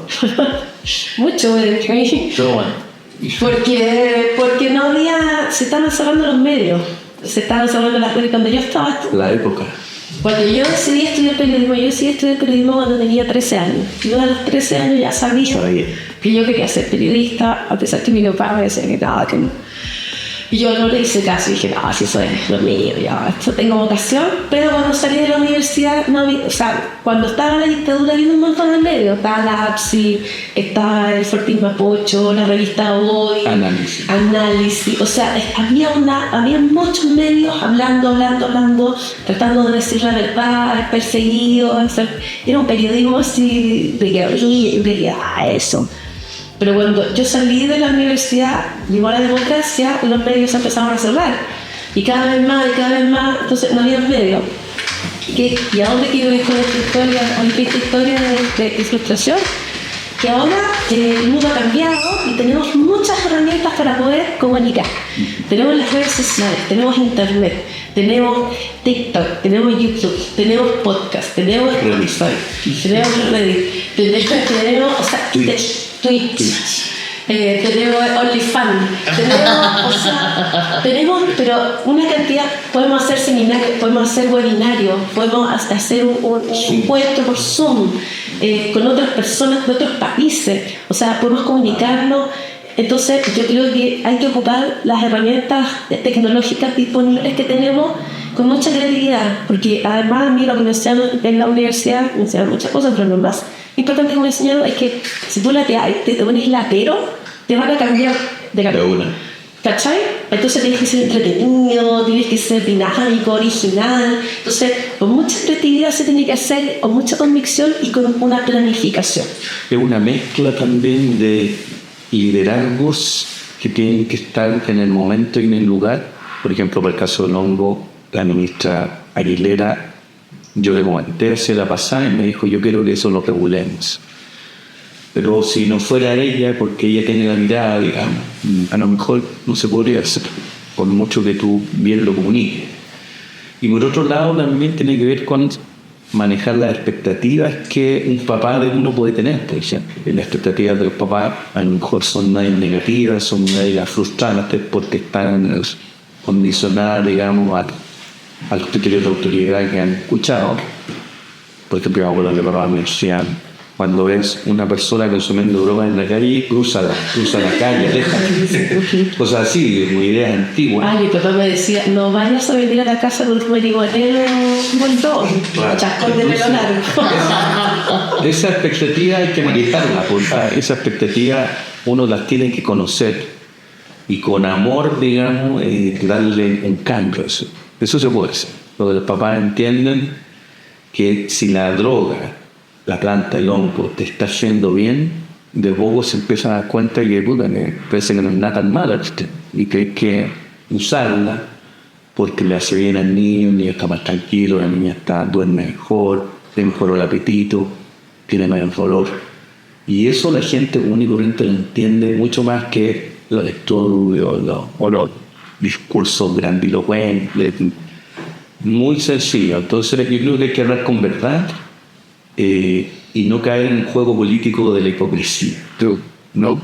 Y con eso yo creo que es suficiente para ir empujando el use de camino. Bueno, oigan, y yo quería preguntarles, a lo largo de estos años, me imagino que son muchos los mitos que han tenido que derribar con respecto, por ejemplo, al cannabis.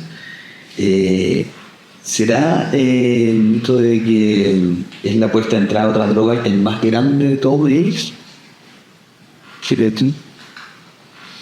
Y yo creo que sí, la marihuana tenía el mito mucho de que era como una puerta de entrada, una droga que te conducía a alucinaciones, a locura, una droga peligrosa que decían, si tú fumabas una vez te vas a quedar enfermo para siempre, era como una caída bonita. Claro, Te pegaste en la cabeza. claro, era como el infierno en la tierra, era dantesco. Entonces tú tenías tanto mito que ese es uno de los más importantes. Yo creo que el hecho de que con la marihuana tú perdías el control de tu voluntad y por lo tanto te transformabas en una víctima perfecta para llegar a ser una prostituta o prostituto o un delincuente, el marihuanero de la esquina. Claro, que ibas a consumir marihuana, entonces te iba a gustar tanto que ibas a ahora quiero cocaína, entonces te iba a gustar tanto que quiero heroína, te iba a gustar tanto que ibas a morir. Ese era el mito, y eso se decía cuando yo era chica, era como terrible. Y otro mito, por ejemplo, también era que el dealer, la primera era gratis. Y después te cobraba. y otro mito también, que eso lo descubrí haciendo el estudio para la tesis, era que, por ejemplo, no es amigo tuyo el que te ofrece drogas. Eso lo decía el CONACE. Pero nosotros decíamos, weón, es tu mejor amigo.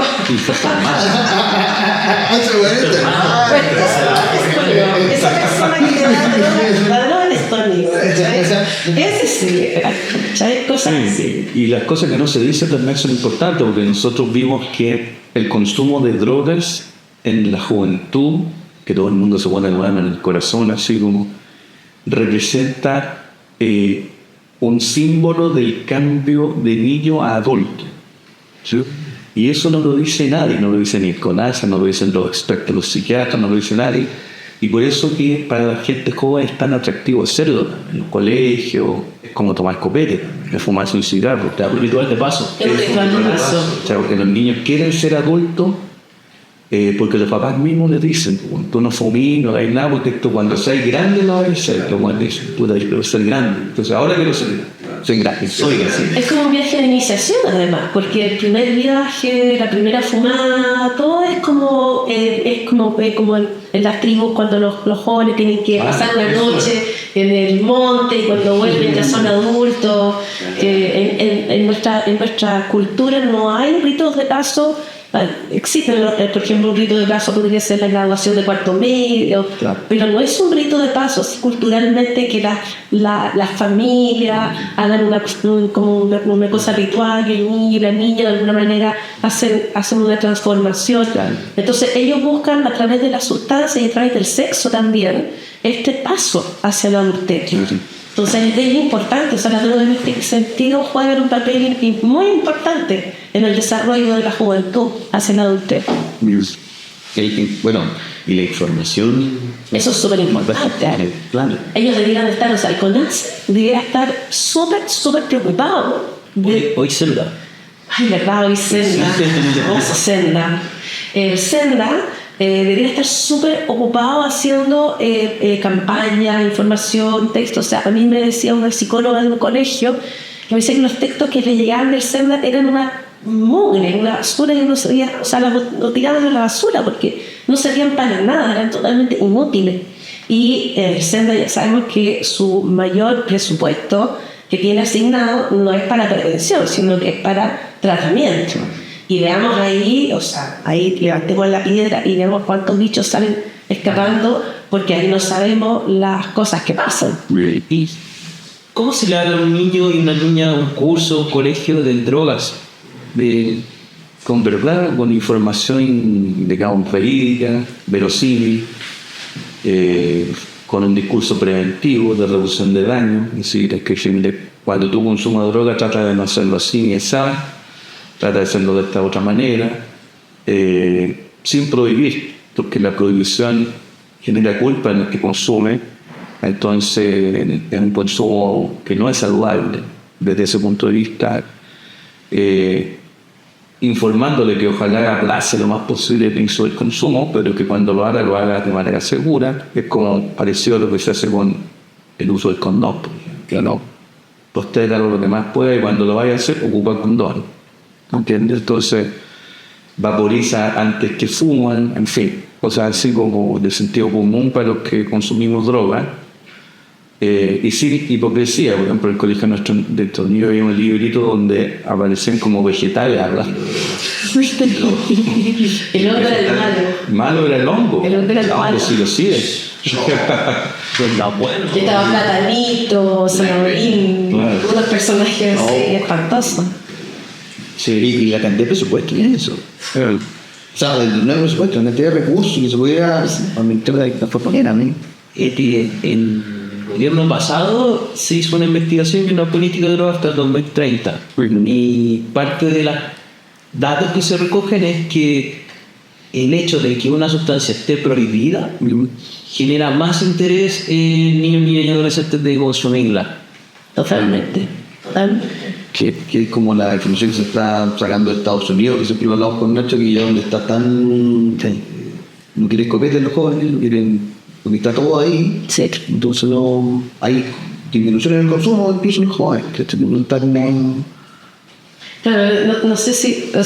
No sé, hay caricaturas que, por ejemplo, si los papás son hippies, los hijos como que son súper formales. Sí. Y cuando los papás son muy formales, salen hijos como hippies.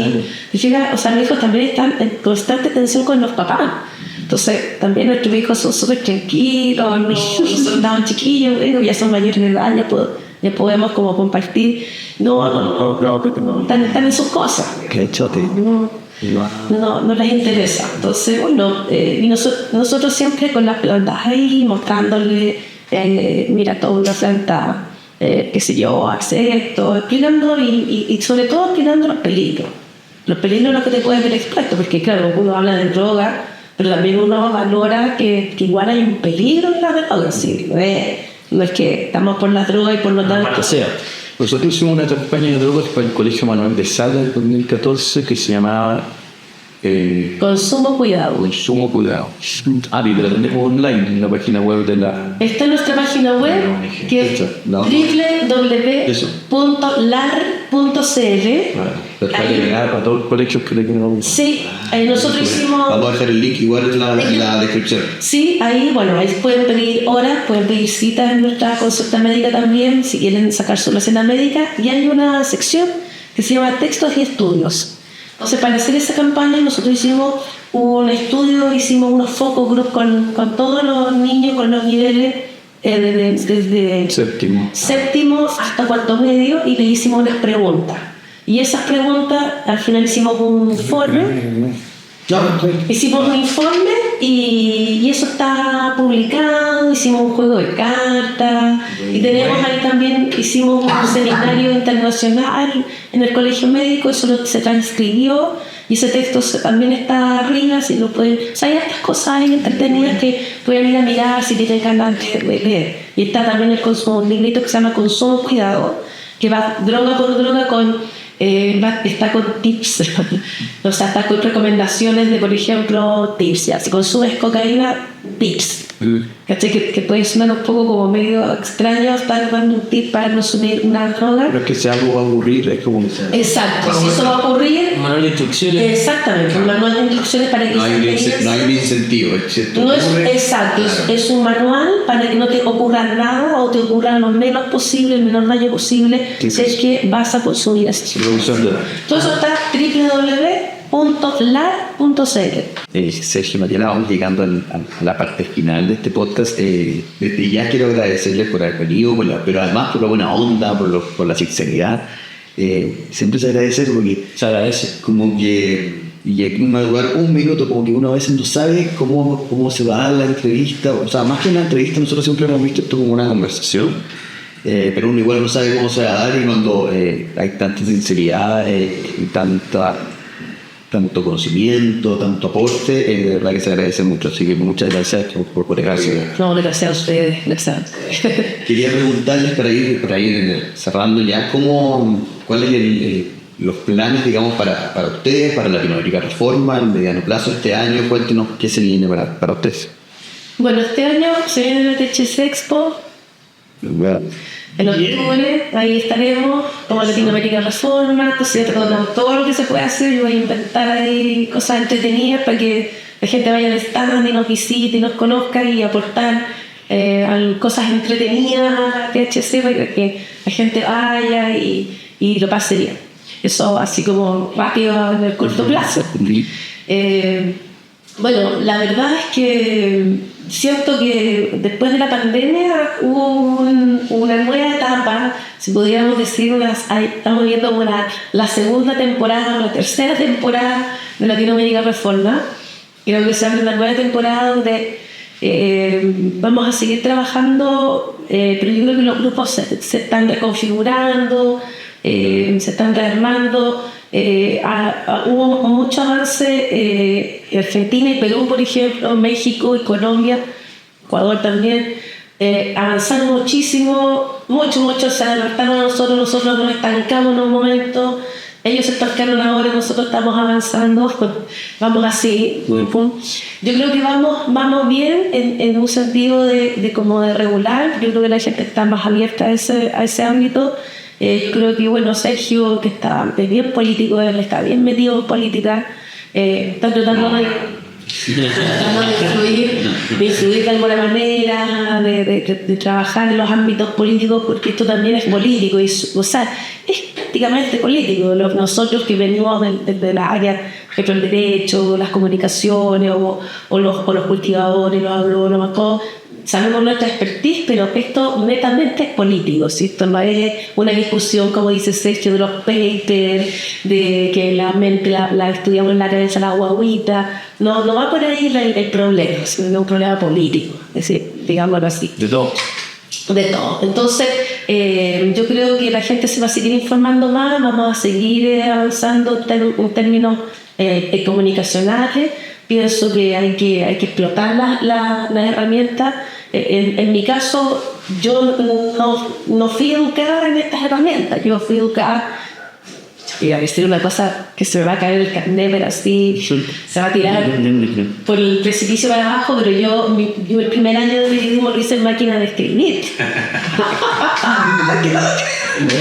Aunque no, Entonces, en máquina de escribir, me acuerdo que me dolía en la primera semana no me podía los dedos porque por la máquina de escribir. Entonces, todas estas herramientas para mí son nuevas, son innovadoras y experimentar. Yo creo que por lo menos este año y lo que viene voy a tratar de ir experimentando algunos materiales, contenidos, no sé. Se vienen las elecciones municipales en octubre en Chile y yo creo que hay que sacar al pizarrón a los candidatos y candidatas para que muestren sus posturas políticas importantes. Por ejemplo, con el tema de política de drogas.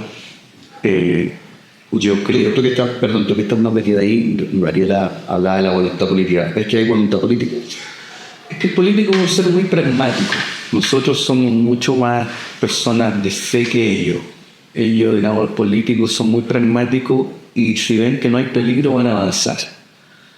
Al ser pragmáticos son liberales la mayoría de ellos, pero no se van a poner en riesgo, digamos, sus capitales políticos son menguantes, entonces. Por eso que hay que saber hacerlo con respeto, pero también con verdad. Entonces hay que identificar cuáles son los candidatos que más van a contribuir a mantener un debate democrático, creo yo, liberal o socialdemócrata, y tratar de trabajar con ellos y con ella. Y en ese sentido hay que identificar también por oposición, digamos, a los grupos conservadores, tanto de izquierda como de derecha. En Chile tenemos grupos de derecha muy conservadores, lamentablemente, que no han permitido que los grupos liberales puedan surgir, como por ejemplo tirarle la oreja de Bópoli o el mismo Partido Liberal, que está en una iglesia con el Partido Economista, que eso no se entiende en ninguna otra parte del mundo. Y oposiciones de izquierda también, de gente que está muy imbuida por este materialismo científico que viene del siglo XIX, ¿no es cierto?, donde si la ciencia dice algo, te ponen los pies encima y te dicen, esta es verdad absoluta. Gente de izquierda conservadora. Y yo creo que esos discursos, que son discursos de poder, vamos a tener que este año desarmarlo. Yo creo que el movimiento canábico tiene una fuerza política potencial muy grande, y hay que moverlo. Sí. En otros países se han constituido partidos políticos, se han constituido movimientos, se han constituido cambios en torno a la misma gente canábica, y eso aquí en Chile no ha pasado. Eso aquí en Chile ha costado mucho, hay mucha división, mucha diferencia, se ponen los énfasis en lo diferente y no en lo que nos une. Yo creo que eso puede ser un desafío para el futuro, si no nos vamos a mirar al país. Sí, hay mucha... O sea, yo al principio pensaba que los obstáculos estaban en los enemigos, los prohibicionistas. Pero también hay muchos obstáculos dentro de los mismos ondas activistas. O sea, hay muchos también... Claro, entonces yo traté una vez de juntar ahí los clubes, hacer una cuestión, una federación, y me fue como el forro, me fue súper mal. Nos constituimos y a los meses estábamos peleando, yo me fui enojada, así, sintiéndome pésimo, luchar de nuevo, y es difícil entenderlo, pero seguimos, pese a que, bueno, uno pelea y todo. Somos una almeja para cuestión. Somos los mismos. Entonces te peleas, pero te encuentras igual de nuevo en el evento. Entonces, bueno, sigue. Hay que construir juntos. Exacto. O sea, estás obligado a construir juntos, no hay nada que hacer, pero falta igual. Te hacen la zancadilla, te pegan el codazo. Uno también trata como de avanzar y de ponerse y ocupar un espacio y no te lo quiten. Entonces es como en las marchas cuando llevas el pienso al arte. Los políticos ahora es más bulla. Claro. Y lo más bajito empiezan a... Oye, hay muchos egos. Entonces yo creo que sería un muy bonito proyecto también intentar eso, ¿no? Botar un poco los egos y decir hay un bien mayor que es la plantita y la gente que la puede usar y que la podemos disfrutar. Entonces también creo que dentro de las planificaciones, bueno, yo siempre estoy tratando de trabajar con todo el mundo, hablar todo con los clubes, hablar todo con los abogados, hablar todo con los pacientes. Si alguien necesita a alguien y yo sé lo conecto. También un trabajo así como colaborativo, como puede ser redes. creo que eso también es importante, y todos pudiéramos tener eso de poder saber a quién derivar, a quién, para dónde. Claro, eso es construcción de poder popular. Sí. Yo creo que esa es la gran energía potencial que tiene esto, porque aquí se arman clubes, la gente se vuelve a asociar, se vuelve a hacer política desde abajo. Y que aquí están todos los elementos de una verdadera reforma política o revolución política.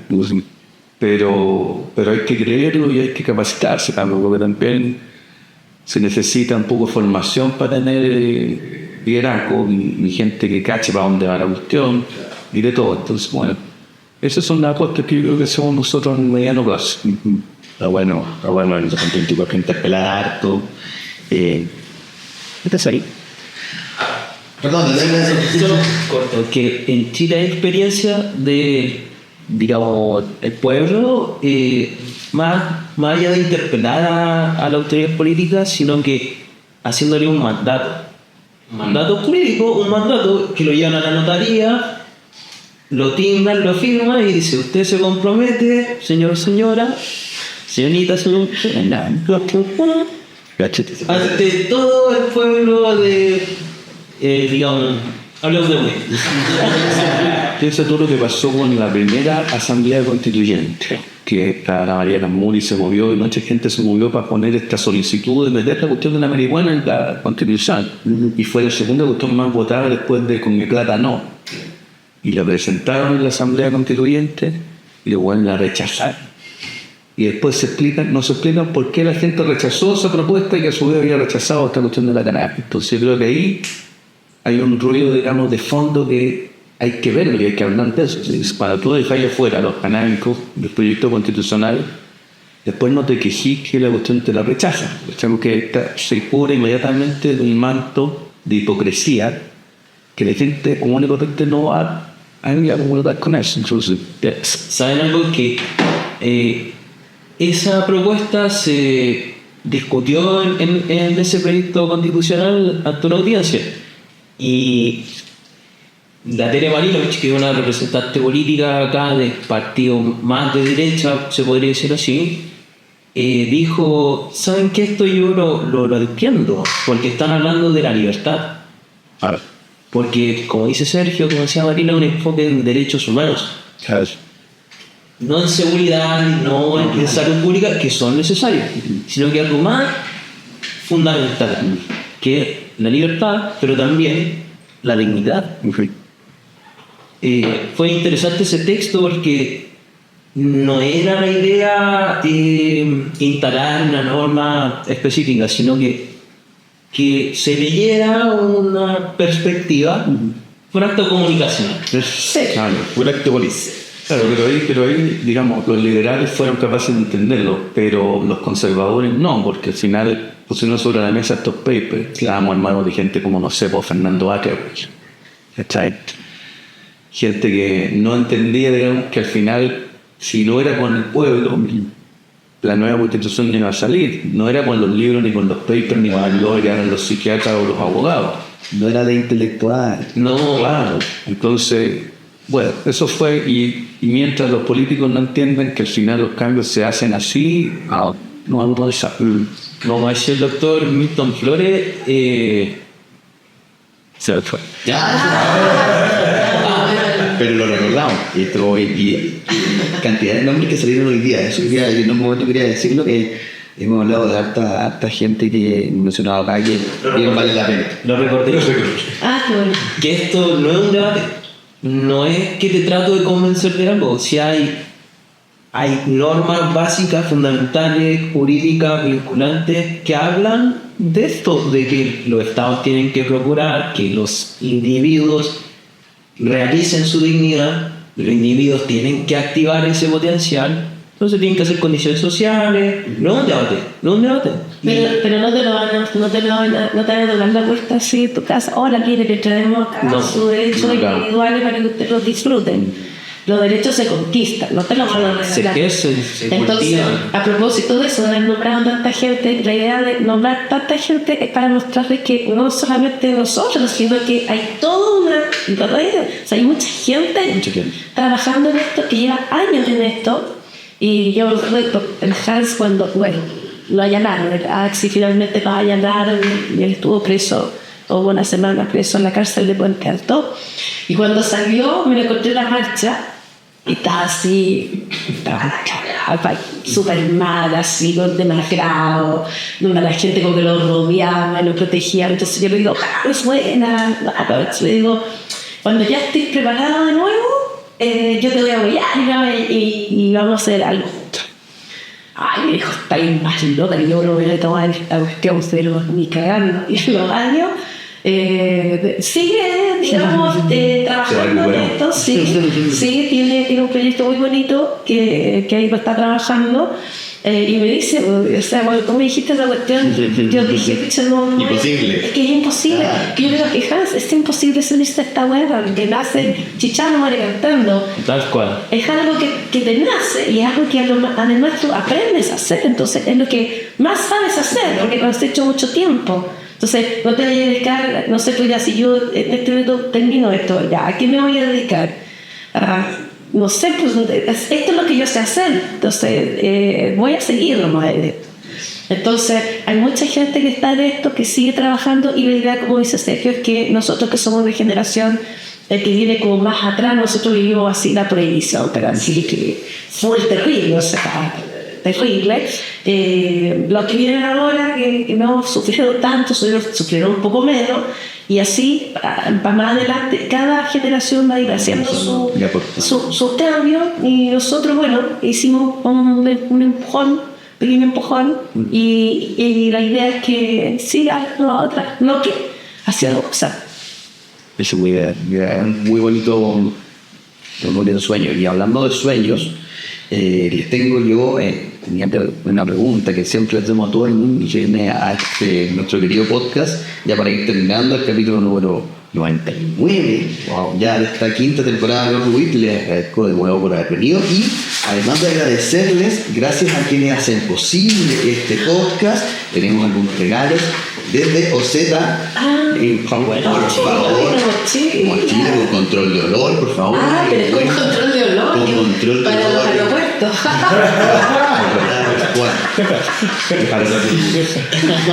Especialmente Oseta, marca nacional, como siempre, gracias por estar apoyándonos. Muchas gracias. No, por favor, dice a ustedes. Y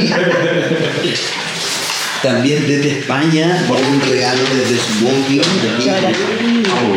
Bien, aquí bandejitas, colegas. Qué lindo. Papelillo, por supuesto, la nueva línea.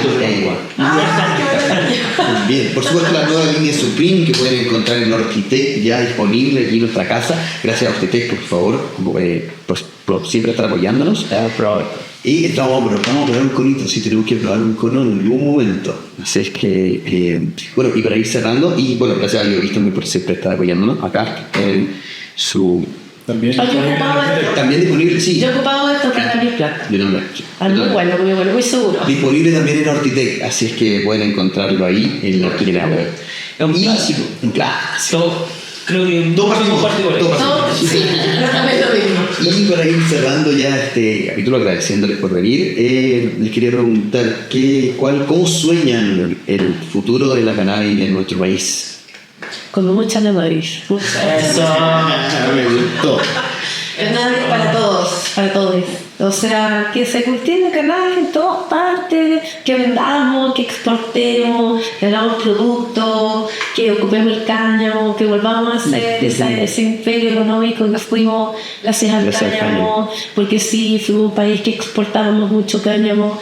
Yo pienso que podemos crecer económicamente, o sea, es un producto que se puede explotar económicamente sin maltratar el medio ambiente, sin ser grosero. Es una planta de oro. Claro, es muy buen material, se degrada fácilmente. Impuestos que se pueden ocupar para la vivienda, para la salud, para mejorar todo eso que hace falta, para mejorar el transporte. O sea, se ha visto en otros países cuando han legalizado y han cobrado impuestos, la recaudación del impuesto es pero inmensa. Entonces, Menos gente presa. En Uruguay son 100.000 transacciones en el día. 100.000 transacciones en el día. Y cada bolsita vale más o menos entre 10 y 15 dólares. Tengo cuenta ahí que el impuesto debe ser cercano al 20%. y un pequeño país. Entonces nos podría ayudar a crecer también económicamente. O sea, ¿qué vamos a hacer cuando se nos acabe el cobre? Tenemos acá un maravilloso sustento para nuestro país y para nuestras mentes y nuestros espíritus. Entonces yo lo veo que ojalá, yo lo veo así, ese es mi sueño. O sea, campos grandes, sembrados así al infinito de plantas de cannabis. Yo lo veo también parecido. Yo veo, me gustaría que la industria chilena, los cultivadores que se arriesgaron los primeros, los Narma, los Raya, los Patagonia, los Mabotanics, Agrofuturo. Agrofuturo, avancen, crezcan, les vaya bien. Yo creo lo que están haciendo. Y a nivel de región, yo quiero Bolivia. Yo creo que hay que meterse en Bolivia, hay que hacer un llamado a los hermanos bolivianos. Tienen que hacerlo.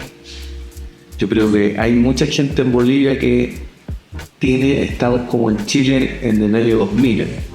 Mucha gente que entiende que hay que hacerlo, no saben bien cómo hacerlo. Y yo tengo ganas de ir a revolver la área, así que, uy, no, me sabe. Bueno, para eso llevo una mochila. Llegó apropiado, regaló. Sí, a tiempo de regalo. No, pedir una mochila para hacer. Eso, ya, eso me comprometí yo. Oye, de esta manera vamos terminando el capítulo número 99. Oye, son más que los de la CND, ¿eh? Los de la CND son 67. Le regalaron a la Comisión de Drogas y Narcóticos. Fíjense, chiquillos, cómo vamos a